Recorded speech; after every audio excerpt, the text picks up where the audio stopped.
Baada ya kushindwa mahakamani na mpango wao wa kugushi usia kufichuliwa, familia ya Mwana Mkubwa haikukata tamaa. Walikuwa umejaa tamaa ya kutaka kurudisha urithi wa mamilioni ya yuan ambao mama yao alikuwa ameacha kwa shemeji yao kupitia Elderly Mutual Aid Association. Mwanamke huyo alimtunza mama mkwe wake kwa miaka 7 yote mpaka mwisho wa maisha yake. Ndiyo sababu mama mkwe alimwamini kuliko watoto wake wa damu. Lakini watoto hao hawakuweza kukubali ukweli huo. Baada ya mipango yao yote kushindwa, Mwana Mkubwa akaanza kupanga njia mpya za kumtesa mwanamke huyo. Alitaka kuiba wosia pamoja na rekodi za sauti ambazo mama yao alikuwa ameacha kama ushahidi. Kila siku walikuwa wakimfuatilia na kumletea vurugu nyumbani, wakiamini kwamba siku moja angechoka na kukubali kuwapa urithi. Lakini hawakujua kuwa mwanamke huyo tayari alikuwa umeungwa mkono kamilifu na wazee wa Mutual Aid Association. Maelfu ya wazee walikuwa upande wake na walikuwa wakifuatilia kila hatua ya familia hiyo. Kwa usalama, wazee hao walimsaidia yeye pamoja na binti yake kupata sehemu ya muda ya kuishi. Pia mwanamke huyo aliweka wosia na ushahidi wote kwenye sanduku la benki na kubeba ufunguo muda wote. Baada ya kuona hawawezi kufanikiwa, Mwana Mkubwa akaamua kulenga sehemu dhaifu zaidi, binti yake. Walijua mtoto huyo lazima aende shule kila siku, hivyo wakaamua kwenda kufanya fujo geti la shule ili kumdhalilisha mama yake mbele ya walimu, wazazi na wanafunzi. Walitaka kueneza uvumi kwamba mwanamke huyo aliiba urithi wa familia. Lakini hawakujua kuwa mwanamke huyo tayari alikuwa amejua mpango wao mapema kupitia wazee wale waliokuwa wakimsaidia. Badala ya kuwazuia mapema, akaamua kuwawekea mtego.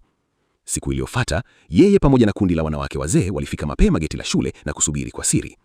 Mke wa Mwana Mkubwa pamoja na shemeji yake walipofika kuanza fujo, wanawake wale wazee wakawazingira haraka, huku wengine wakirekodi video. Wale wanawake wawili wakajaribu kukimbia, lakini wazee waliwashikilia kwa nguvu.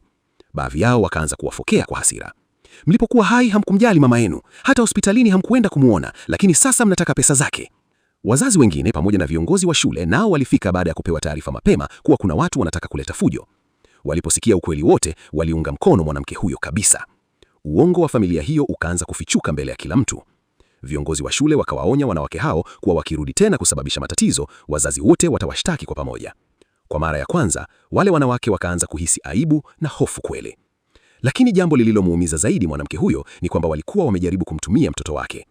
Hapo ndipo alipoamua kutumia mpango wa mwisho ambao mama mkwe wake alikuwa ameacha kwa siri. Siku hiyo hiyo, mamlaka ya nyumba zilimfuata Mwana Mkubwa na kumpa taarifa mbaya.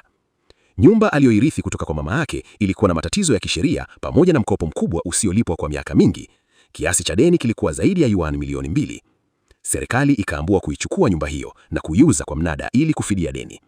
Ndani ya muda mfupi, familia ya Mwana Mkubwa ikafalisika kabisa na kupoteza mali zao zote. Kwa sababu waliogopa ushahidi mwingine ungewapeleka jela, hawakuthubutu tena kumsumbua mwanamke huyo. Mwana Mkubwa akaanza kufanya kazi za kawaida kwa utulivu ili kulipa deni zake. Mdogo wake pamoja na shemeji yao nao hatimaye wakaanza kutambua makosa yao. Wakajua kuwa mama yao alikuwa choka sana na tamaa zao kabla hajafariki. Kwa upande mwingine, mwanamke huyo akaendelea kuiongoza Elderly Mutual Aid Association kwa uaminifu mkubwa. Badala ya kutumia pesa kwa maisha ya anasa, aliwekeza faida nyingi kuwasaidia wazee zaidi waliokuwa na shida. Kadri alivyokuwa akiendelea kufanya kazi hiyo, ndipo alipoanza kuelewa vizuri maneno mwisho ya mama mkwe wake. Mama mkwe wake alikuwa ameacha zaidi ya pesa. Alikuwa ameacha watu waaminifu, wenye moyo safi na wenye mshikamano. Na hapo ndipo mwanamke huyo akagundua ukweli mkubwa zaidi maishani. Watu wa kweli wana thamani kubwa kuliko pesa yoyote duniani. Hapa ndiyo mwisho rasmi wa movie yetu.